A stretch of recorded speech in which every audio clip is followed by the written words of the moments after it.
Bruce here, and today we're going to cover Deuteronomy.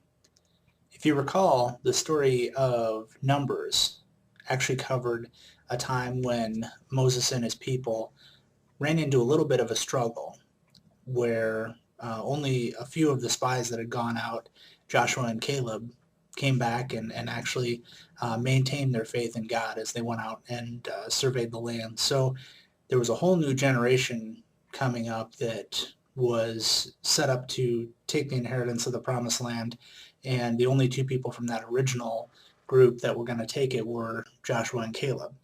So again, this story is written by Moses, who originally was intended to lead that charge into the promised land.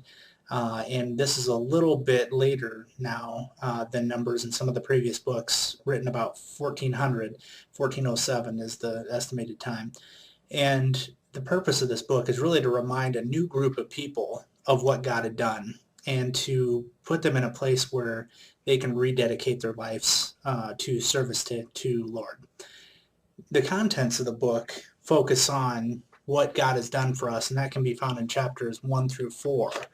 Now, as we look at that, Moses reviewed all the different acts that God had done for the nation of Israel and remembered God's special involvement in our lives to give us hope for encouragement and to look ahead to the future. Also, in chapters 4 through 29, the principles for living a godly life are shown, and the importance of that is that obeying God's law brings us blessings, and it brings the Israelites blessings, and disobeying brought misfortune. So this part was part of the written agreement that was made with God and his people.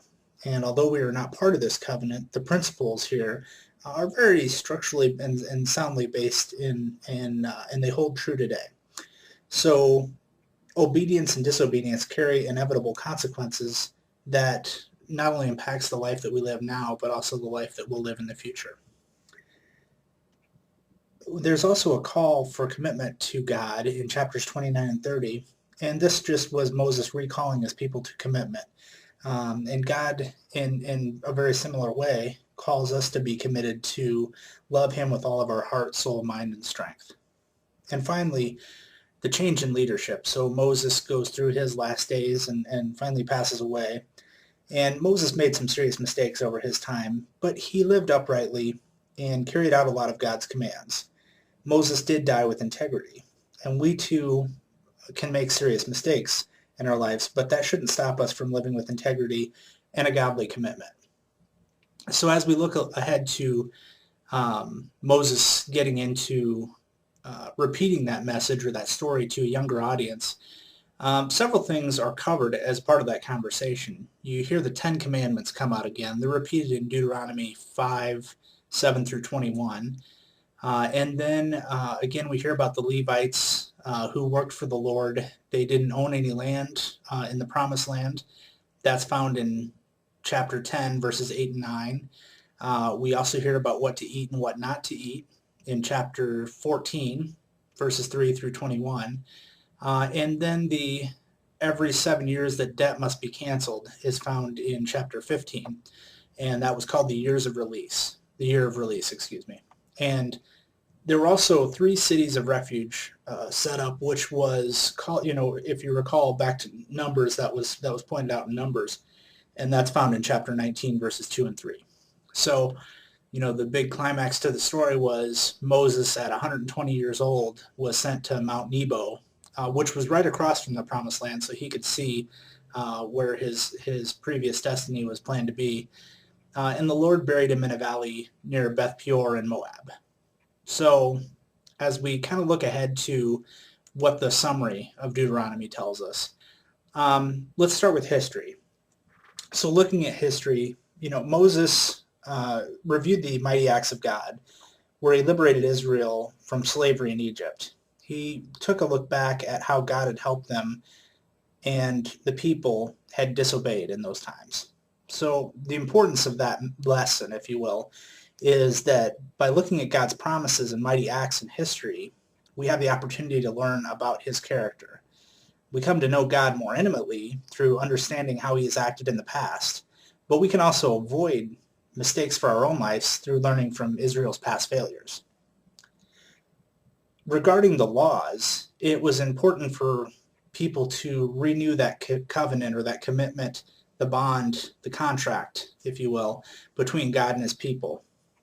That commitment to God was important because the truth can't be taken for granted. Each generation essentially has to recommit themselves to that call for God's, to commit to God in obedience. And if you recall, the opposite of that was disobedience or sin. When you look at love and the message of love in Deuteronomy, God, he was a faithful and patient person, and he's portrayed more often in that light than he as the punisher. He shows his love by being faithful to his people and their promises.